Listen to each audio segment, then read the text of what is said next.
So the Detroit Lions did sign Mohamed Ibraham. Now, I did watch some film, and even CBS and those guys and gals did say it's Ibrahim. So that's what we're going to call him. Now, according to Lance Zierlein of NFL.com, he's giving him a Dameon Pierce-like comparison. Now, his overview is hard hat running back who operated with toughness, vision, and feel for cutting timing in the Minnesota inside-outside zone attack. Ibrahim's decisiveness stands out, but he's missing an elevated burst to clear second-level tacklers without taking bumps and bruises. He's not going to run away from NFL defenders, so creativity will be important to keeping runs alive.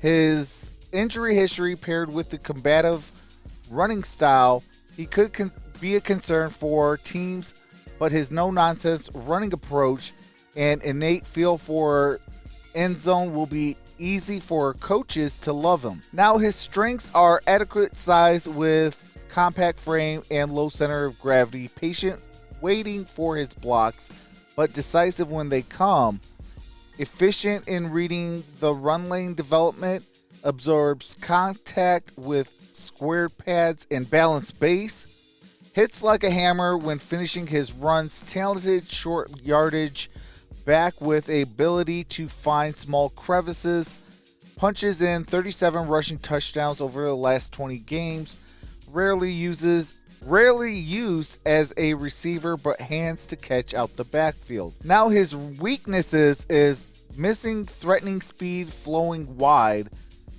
Average burst forces him into a role of a grinder. Not enough creativity to elude early traffic consistently.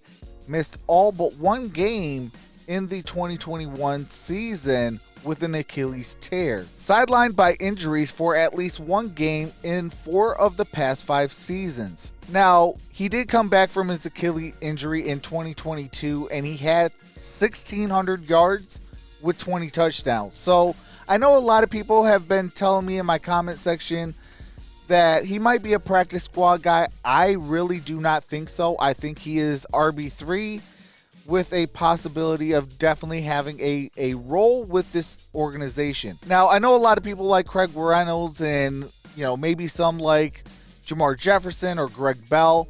Now, I don't really think it affects a whole lot with Craig Reynolds.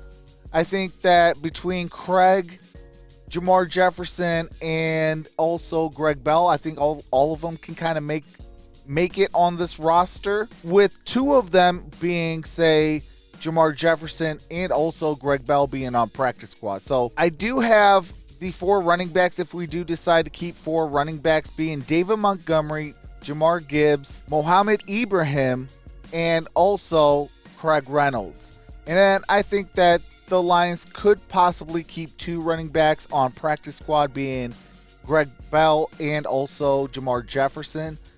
But I definitely think that RB3 role for Mohamed Ibrahim is the perfect role for him. And plus, it won't give him a lot of those bumps and bruises, where an RB3, it would be short yardage, short distances, goal line, trying to punch it in for an end zone, inside the 20s type of role. But I love his film. I've watched a lot of it. I have watched a lot of his live games, especially when they play the University of Michigan. I'm a Michigan Wolverine fan, so, I've definitely got to watch a lot of them. And with that being said, definitely do your research on him as well. Never take my word as the be-all, end-all. Watch the film. There's a lot of game film on YouTube, so definitely watch that film. Come up with your own ideal of him and what role you would like to see him in, but I definitely think it's a RB3 role. And with that being said, definitely hit that like, hit that subscribe, do all that fun stuff. We are trying to hit 500 subscribers, hopefully by the end of this week.